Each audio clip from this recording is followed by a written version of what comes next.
G'day, guys. I want to talk about bulking and cutting. This is the reason that I have started posting YouTube videos at all, is because I watch a lot of videos and then I just feel like I have to say something about them. So I watched a video this morning. It was about bulking, and now I have something to say about it.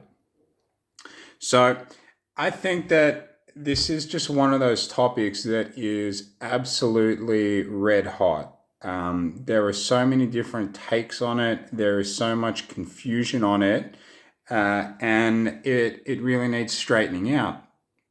And I think where the confusion is coming from basically is that bulking and cutting are different and will look different for everybody. Some people do not need to worry or think about bulking and cutting at all. Other people are sort of going to have to make it a priority to go in one direction or another.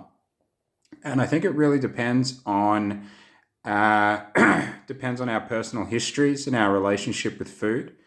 And it depends on our own bodies and how they respond to a caloric surplus or a caloric deficit. And this is going to be different from individual to individual. So I'll put my cards on the table, right? I think it's important that you guys know what my experience is so that you can understand that that's what my filter is. I'm somebody who, my body, I can eat, 3,000 calories a day. I'm 6'1", by the way. So that's not a huge amount of calories. I think that's sort of pretty regular for somebody my size. But anyway, if I eat 3,000 calories a day, my body will, over time, get up to 30% body fat. So, sorry. I really do have quite a high body fat set point. I've been meticulous with diet. I've measured everything, like anything that you could think to suggest for getting that under control. I've given it a try. This is just a reality of my body. I've got a high body fat percentage set point. Other people have got very low body fat percentage set points. They are the skinny kids.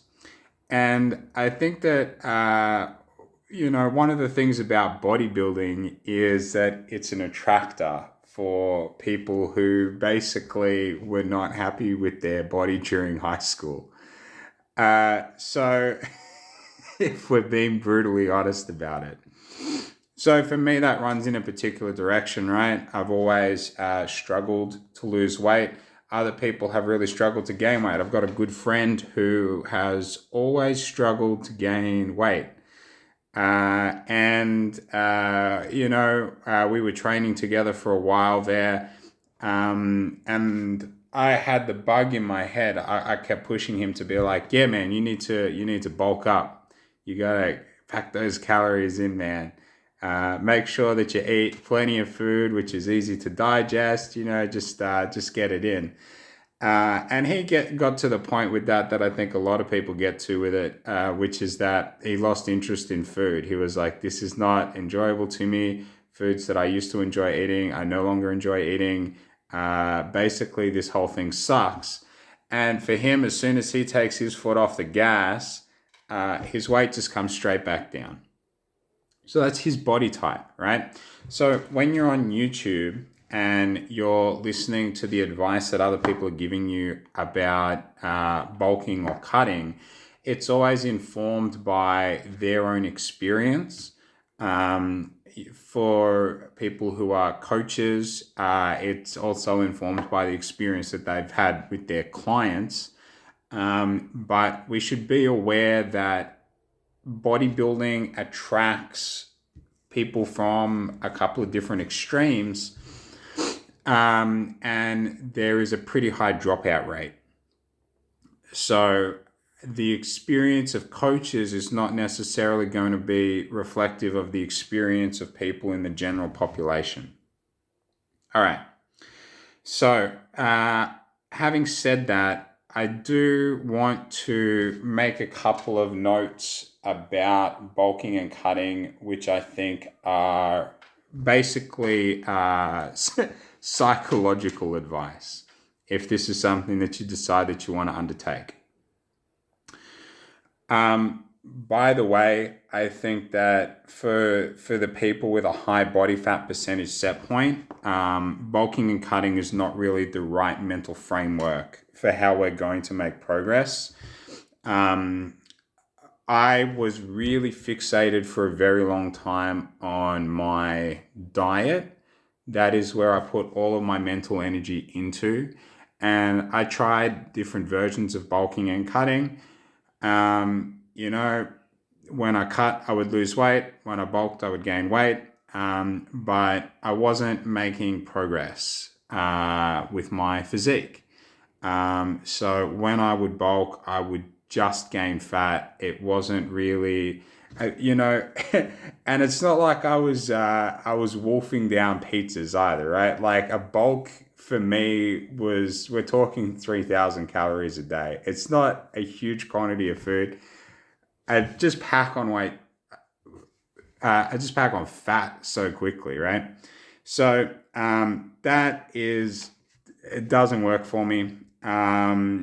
Some people will have a different experience. If you're somebody who you can set a pretty moderate amount of calories and just slowly gain weight, then you're kind of the target audience for this bulking and cutting stuff. Everybody else, you're going to have to find your own way, because I don't think that there's great advice out there for you. So for anybody, bulking and cutting is not like night and day. It's not like on switch, off switch. It's more like seasons. I think that's the right way to think about it, because I think that's a way to think about it that's going to allow you to be consistent with it.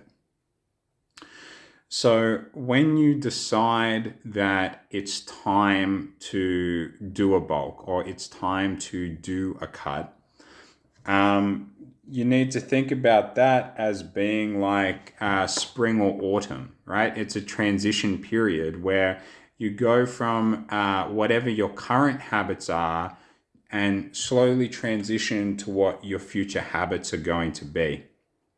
So if you have been eating maintenance and you decide that you're going to bulk, then you don't want to just go pedal to the metal, crazy calorie intake.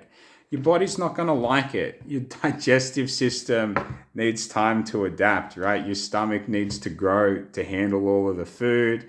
There's a microbiome that's living in there that you're threatening to wipe out.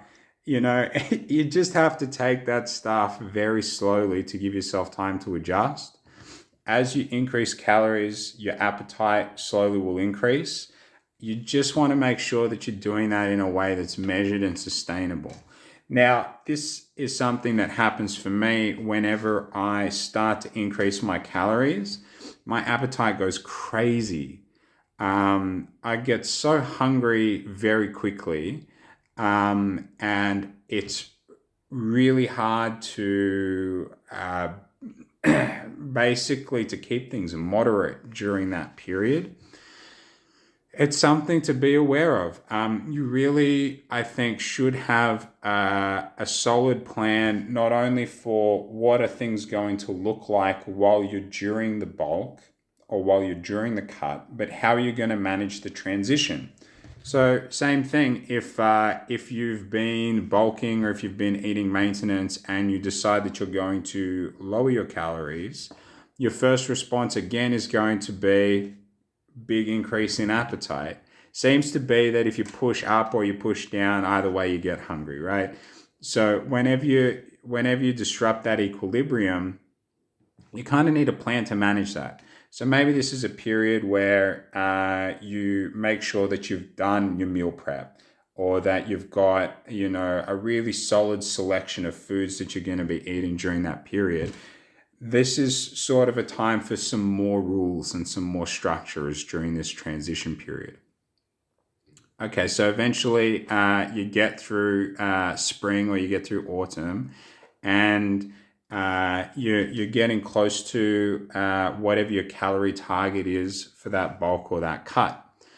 Some things to realize: there are hot winter days and there are cool summer days. So you don't want to have a big overreaction if you have an off day. You want to make sure that you get your body used to eating a certain volume of food, a certain volume of calories. And then while you're on that journey, which should be for, a decent period of time, you don't want to do super quick cuts, I don't think. The context of contest prep, as I understand, is probably a little bit different. I don't think that's who my audience is. I'm not that level of I'm not that level of brain. I'm trying to help out the beginners and intermediates who are only getting advice from people who have done fucking bodybuilding shows and seem to have forgotten that they had to learn along the way. They just Okay, so we'll get there, guys, but we're not there yet. All right, I've completely lost my train of thought on that digression. Look, when you get into the bulk or you get into the cut, it's going to be something that you're doing for an extended period of time, and whatever body you get to as a result of that, that is going to be your body for a while. So if you get to a higher body fat percentage point on your bulk, that is going to be your body for a while, because you're going to be bulking for a while. So psychologically, you're going to have to adapt to that. And if you're not ready for that, I would say that you probably just want to focus on your training, focus on just eating the amount of calories that feels right to you. If you're not ready for your body to look really different than what it is now, you don't have to make this big commitment to bulking or cutting. You can just kind of play it by ear, focus on your training, and if you're in the first couple of years, you'll make good progress. All right, that's for the skinny guys. Okay, I hope that that's helpful. I just think that you guys are being so extreme about this. Sometimes you need somebody from the outside to hold up a mirror so that you can see what's going on. I hope that I can do that. This is too extreme, guys. What's going on with the bulking and the cutting and the obsession? It's too much. Things are going to have to happen slowly. Don't undertake journeys if you're not prepared to arrive at the destination. The destination with a bulk is that you're going to be you're going to be chubby. That's the destination with a bulk. If you're not ready for that, then it's fine not to be. Just don't go on the journey. All right. Now, for the guys who've got a high body fat percentage set point, this is me. I spent a lot of time listening to the bulking cutting thing. I always really thought that it had to be one or the other. I've listened to so many people who say that if you are overweight, that you have to get down to a certain percentage before you can really commence your training career. I think this is nonsense.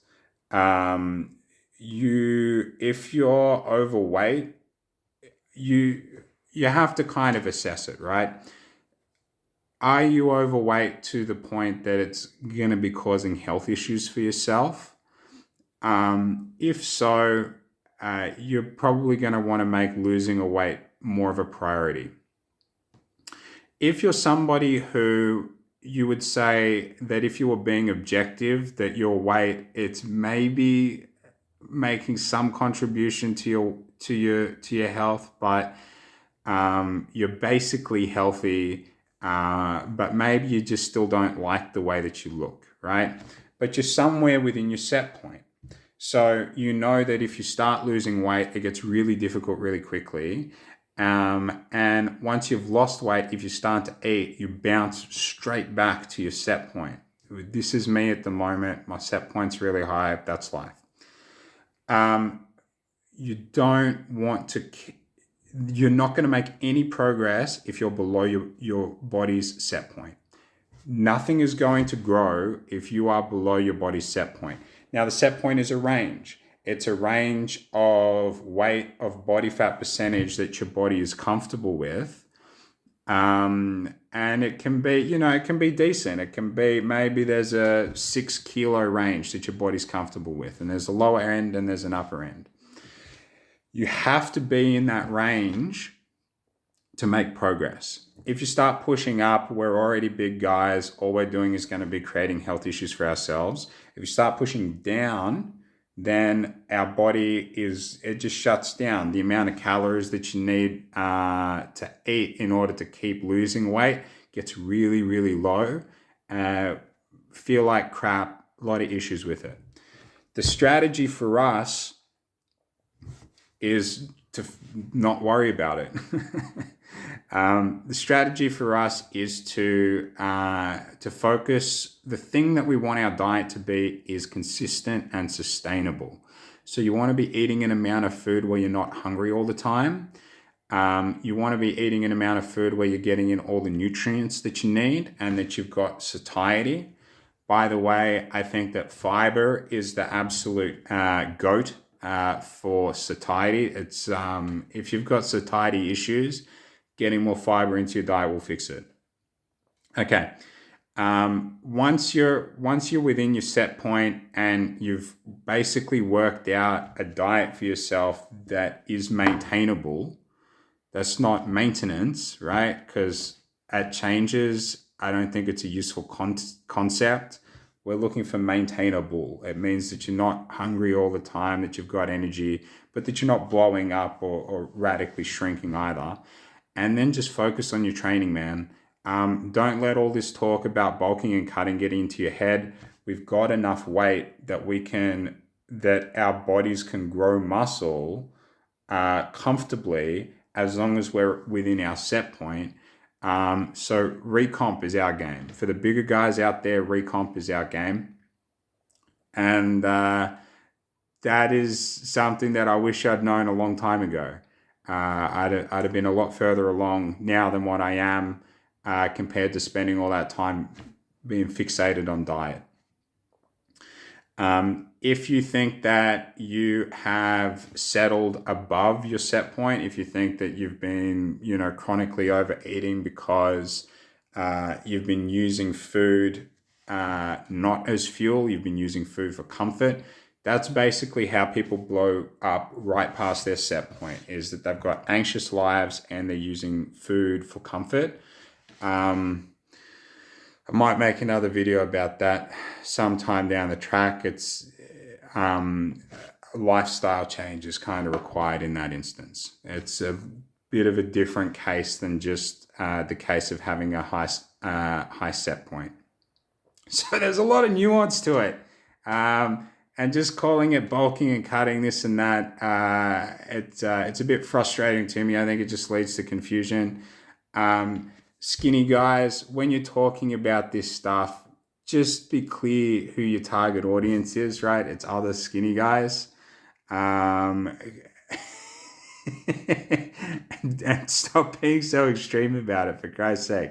A bulk is not like it's powerful, right? I've bulked, I've gained muscle doing it. I wasn't ultimately happy with the results because of my circumstances. We already talked about that. You gain muscle on a bulk, but it's not a switch. You need to work into it, and you need to have decided within yourself that you're going to be comfortable with what your body's going to look like once you undertake that journey, or otherwise you're going to fall off. And while you're doing it, you need to realize that if you do have a day where you fall off, but you still believe in the goal, that you don't have to make this massive overcorrection. Just with everything you do, focus on sustainable, focus on maintainable, and be patient, and we'll all get there. All right, bit of a rant this morning, guys. So thanks for your time. Have a great day. If you like the video, click the like button. If you would like to hear more of what I have to say about things, click the subscribe button. And there's going to be more content coming your way. All right, thanks, fellas. Bye.